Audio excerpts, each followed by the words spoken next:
In 2010, a Nobel Prize-winning physicist looked at the oldest light in the universe, radiation left over from the Big Bang, and found something that should not be there.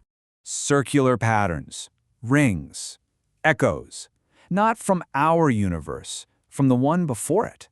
His name is Roger Penrose, and what he found suggests the Big Bang was not the beginning of everything, it was the end of something else.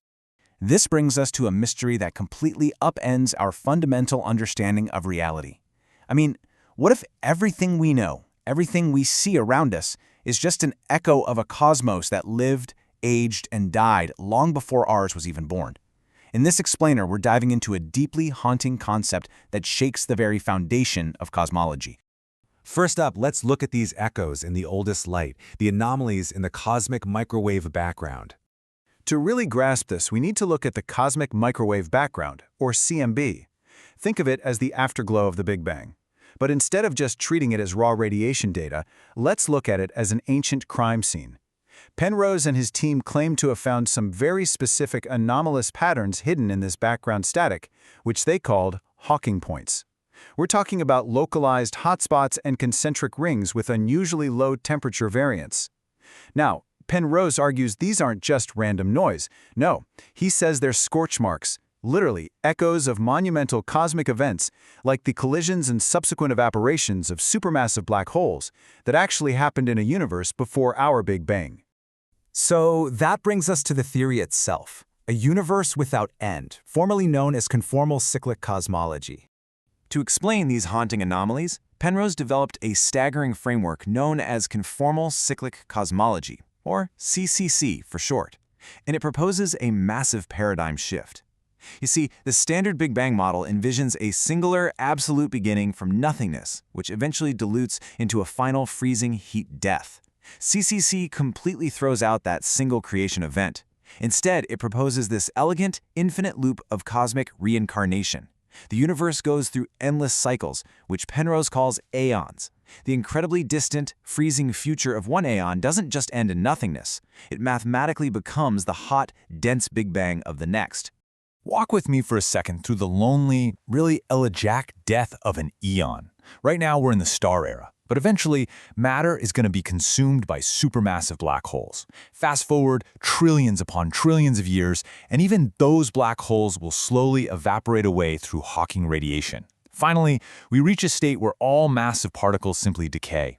The universe becomes this unimaginably vast cold expanse containing absolutely nothing but massless radiation, just photons and gravitons.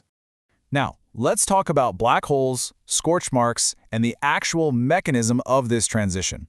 Because this raises a really profound question, right?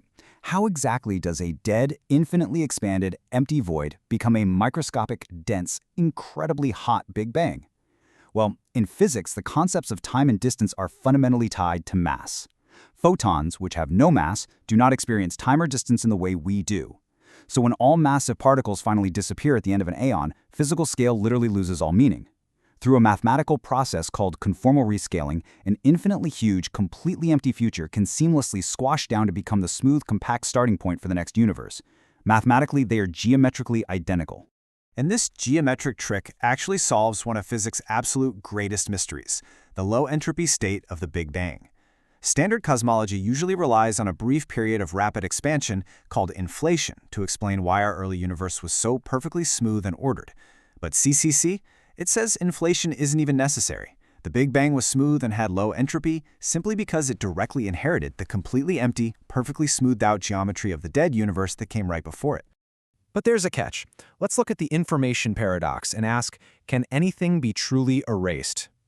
Transitioning between these aeons introduces a deeply uncomfortable conflict with the rigorous rules of quantum mechanics. And it all comes back to black holes. As those supermassive black holes evaporate over immense timescales, Stephen Hawking's famous paradox asks a pretty critical question. What happens to the quantum information of all the things they swallowed? Because, quantum mechanics absolutely insists that information cannot be permanently destroyed. But here's the thing. For CCC to work, the slate has to be wiped entirely clean.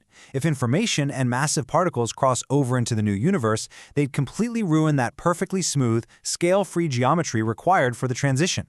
Therefore, Penrose argues that information must be irreversibly destroyed at the singularities of black holes. That is a massively bold claim. It actively violates standard quantum theory just to allow for that smooth, geometric rebirth. Which naturally leads us to the cosmological controversy and the heavy scientific pushback this theory has received.